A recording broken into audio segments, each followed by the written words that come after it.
वाराणसी में बीजेपी का बिगड़ गया प्लान, इंडिया गठबंधन की जीत के हो रहे दावे। वाराणसी में अब योगी आदित्यनाथ के भरोसे बीजेपी। आखिर क्यों वाराणसी में 80% उम्मीदवारों के नामांकन हुए खारिज? पूरी जानकारी आपको विस्तार से देंगे, वीडियो को अंत तक जरूर देखें। चैनल को लाल बटन दबाकर सब्सक्राइब जरूर कर ले। जी हां, आपको बता दें कि वाराणसी सीट पर इस बार पीएम मोदी के सामने 6 उम्मीदवार चुनाव लड़ रहे हैं, यानी पीएम को मिलाकर कुल 7 उम्मीदवार है।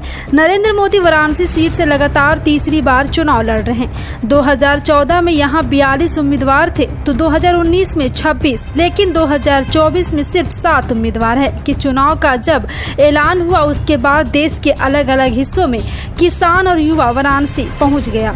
चुनाव लड़ने की तैयारी में था। करीब 100 लोगों ने नामांकन पत्र भी दाखिल किए और आपको बता दें कि नामांकन सिर्फ 41 लोग ही कर पाए और इसमें भी 33 उम्मीदवारों की दावेदारी को खारिज कर दिया गया और एक ने नामांकन वापस ले लिया। देश में संभवतः वाराणसी एकमात्र सीट है जहां 80% से ज्यादा लोगों के नामांकन खारिज कर दिए गए और जितने लोगों ने नामांकन पत्र खरीदे उनमें से आधे से भी कम ने नामांकन किया और मुश्किल से 5% लोग मुकाबले में खड़े हो पाए।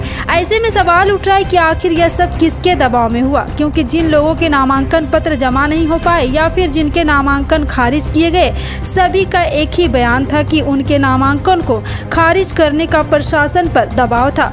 आरोपों के घेरे में पीएम मोदी भी थे। फिलहाल इस समय जो उम्मीदवार मुकाबले में बने हुए हैं उनमें पीएम मोदी के अलावा कांग्रेस के अजय राय, बीएसपी के अतहर जमाल, लारी युग से पार्टी के कोली शेट्टी, शिव कुमार, अपना दल कमेरावादी के गगन प्रकाश यादव और 2 निर्दलीय उम्मीदवार दिनेश कुमार यादव और संजय कुमार यादव का नाम शामिल है। दरअसल दावा किया जा रहा है कि इस बार पीएम मोदी के खिलाफ किसान संगठनों और युवाओं ने बड़ी संख्या में चुनाव लड़ने की तैयारी कर ली थी, जिस कारण बीजेपी और खुद पीएम मोदी परेशान में दिखाई दे रहे थे। परेशानी का सबसे बड़ा कारण तो इंडिया गठबंधन की तैयारी थी।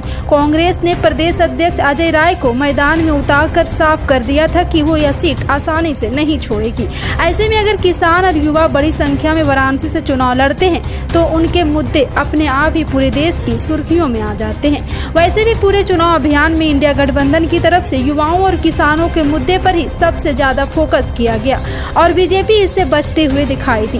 वैसे कम से कम बीजेपी अपनी उस रणनीति में भी कामयाब हो गई है जिसमें पीएम मोदी के खिलाफ उम्मीदवारों की संख्या को कम से कम रखा जाए। लेकिन इससे यह भी चर्चा तेज हो गई, क्या लोकतंत्र में कौन चुनाव लड़ेगा और किसे चुनाव नहीं लड़ने दिया जाएगा, यह सरकार तय करेगी। क्या चुनाव आयोग सरकार के दबाव में फैसला करेगा? वैसे वाराणसी के मुख्य चुनाव अधिकारी का दावा है कि नामांकन प्रक्रिया पूरी तरह से पारदर्शी थी, लेकिन जो आरोप उन पर लग रहे हैं उसे लेकर वह सवालों में बने हुए हैं। वाराणसी में 1 जून को वोटिंग होनी है। जिस तरह से इंडिया गठबंधन ने यह अपनी पूरी ताकत झोंक दी, अपने हर नेता को यहाँ मैदान में उतार दिया, उसके बाद इस सीट पर चुनाव बेहद कांटे का हो गया है। फिलहाल आपका इस पर क्या कहना है, कमेंट सेक्शन में टाइप करके जरूर बताएं। मिलते हैं अगली बड़ी खबर में, तब तक के लिए जय हिंद।